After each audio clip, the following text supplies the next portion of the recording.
All right, join me right now is a man that is entering a one-night tournament for the Bantamweight title, Sam Hibberd. Thank you, Sam, for the time. How you doing?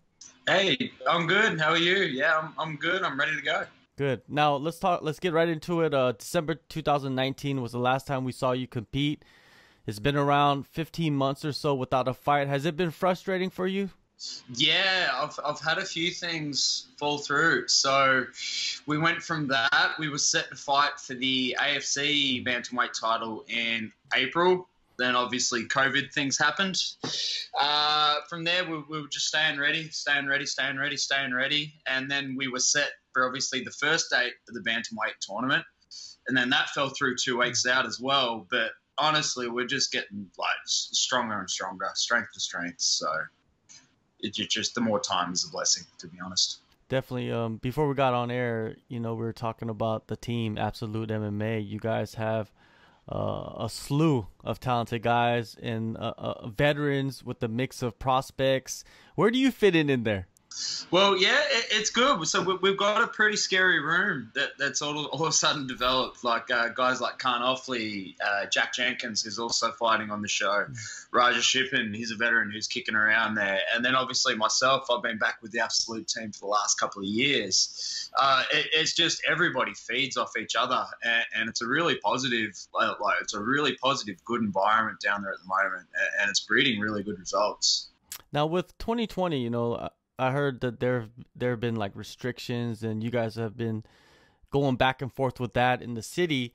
For you guys, what was the training environment like? Did you guys get to train in the gym most of the year, or was it most of the year you guys were outside at people's garages or whatnot? Yeah, so Melbourne, we're in lockdown. We're in lockdown for a long time, but we had like professional athlete permits, so honestly, it wasn't the worst thing. There was no coaching for a little bit. We could just train as professionals for a while.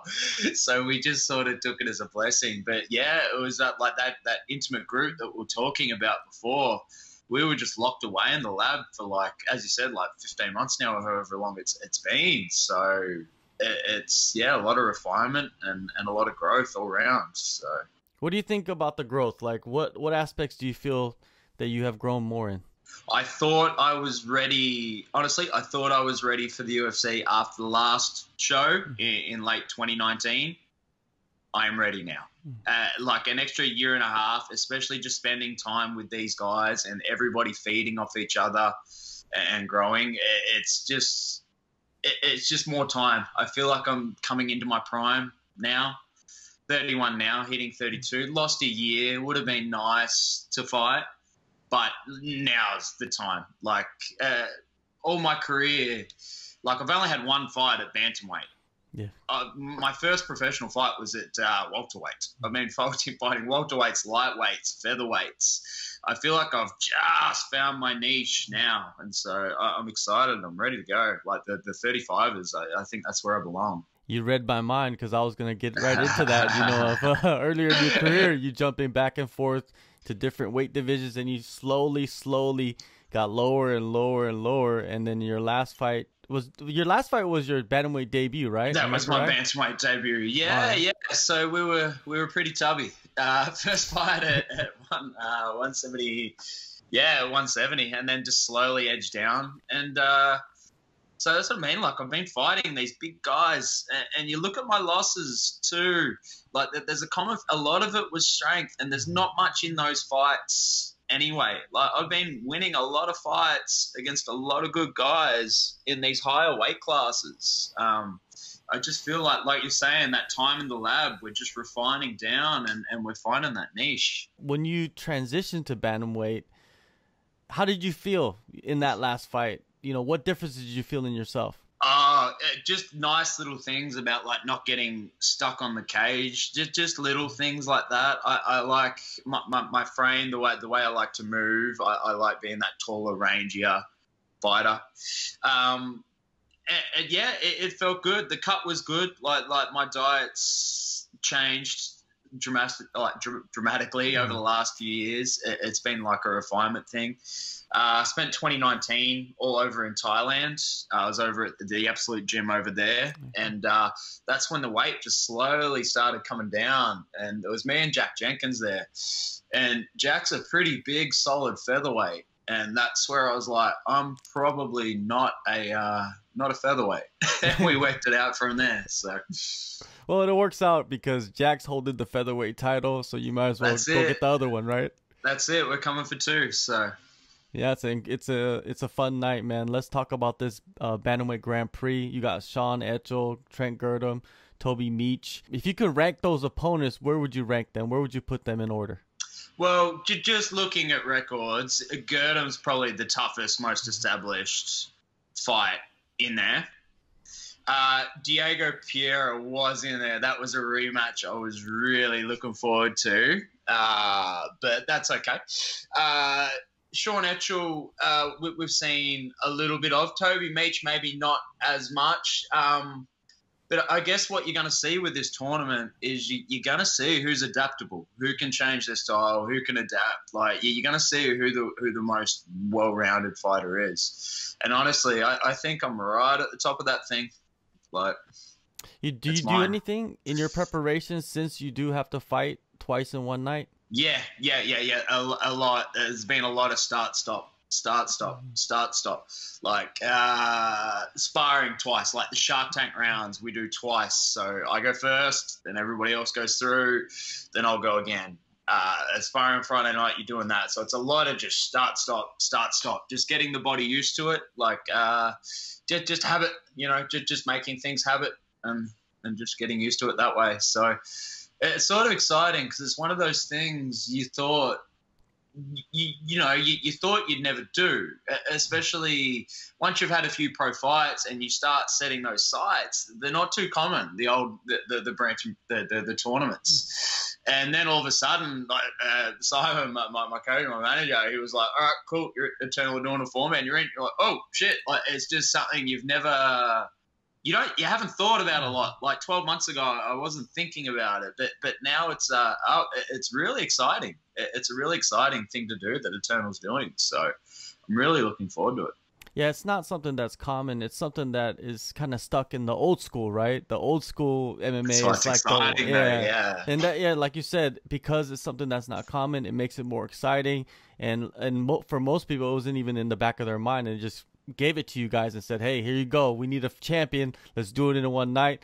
I love it, man. I love that you guys are having this opportunity. Now, when you look at these guys, so if you think of Girdham, and he has the, I guess the most experience out of the three that you will face, do you see him most likely facing you in the finals? Well, we don't know because they draw it at weigh-ins. So we could go first round. Mm-hmm. So that's the thing. We don't even know who we're fighting first round. So you're hitting pads. You're getting ready for a southpaw that switches orthodox. Then you go to the pad. Okay, now we're getting ready for another orthodox guy. And then we had Diego in there as well. So we're getting ready for an orthodox guy that switches southpaw. So look, honestly, for me with preparation for this tournament, it wasn't too much worrying about. Like we can see what the opponents do, right? It's being adaptable. And I think with this tournament, you're going to see who's adaptable. You're going to see who can change, who can tweak what they do for certain opponents, who can change things when it's not working. Yeah, like you're going to see who's adaptable. And that's why I really like this tournament format. How did you handle the delay? This tournament was supposed to happen a few weeks back, and then they had to delay it because of restrictions. Yeah, it sucked a little bit, to be honest. Like I'm a big bantamweight, as you know, so getting down to like I got my weight right down, and the rug got pulled out from us like 2 weeks out. So it was just a matter of, because we've been pretty much ready to fight all year. Like even all lockdown, I was staying ready so I could jump on things like close 2 weeks, 3 weeks notice if anything ever popped up. But so then that was like 10 weeks out again. So it was just a slight re-ramp, and then building again. But now, like, the weight's in a better place than last time. Like, skills are better, sparring better. It's a blessing. You've just got to take it for what it is. Your last 2 wins have been, you know, submissions, some chokes, Anaconda, Darce. Is there something with that? Is that something that you practice a lot, and maybe we might see that in the tournament? Before both those fights, it wasn't necessarily something that I was looking for. It was just something that happened. The Jeff Meza fight, the Anaconda, that sort of happened because I was putting holes in his head with those elbows on the fence. You have to put your head somewhere. The Darce choke in the last one, it was just sort of there. Yeah, like look, don't get me wrong, they're well drilled techniques, well practiced techniques, but they just appear, and I think you've got to take opportunities when they arise, and that's what it was. The opportunities were there for those finishes. I had other ways I could have won those fights, but it was just, hey, there was the opportunity, so we'll take it. When you're going into this format where you're fighting twice in one night, do you feel like that a jiu-jitsu player, a guy that can get in there, get it to the ground quick and submit guys, has a bigger advantage compared to like a knockout artist? Because you might end up in a brawl if you try to head for the knockouts. Yeah, yes and no. I'm trying not to get too fixated on one thing. Like, I've been speaking to a teammate, Joseph Luciano, a little bit, and he did a lot of the IMFA tournaments. You know, like, those guys had long amateur careers, and he was saying, like, a lot of the guys, like a lot of the Russians and things like that, they would all wrestle all those fights all the way to the finals. But again, I'm not going in, because you don't even know who you're fighting first round. So I'm not going to go in too fixated. My style has always been being adaptable. I've always found ways to win and pull things out. So it's just feeling things on the night, and we take it from there. What's the perfect night for you? Of course, you're going to be raising the belt, but how would you win those fights? Like, what would be something in your mind, in like your dream night? I guess you always, like, perfect world, you get a quick one for the finish, and then for the first one, and then the second fight, you just get to go all out and leave everything out there. 2 seconds. Oh, yeah. Sorry, man. No, take your time. Yeah.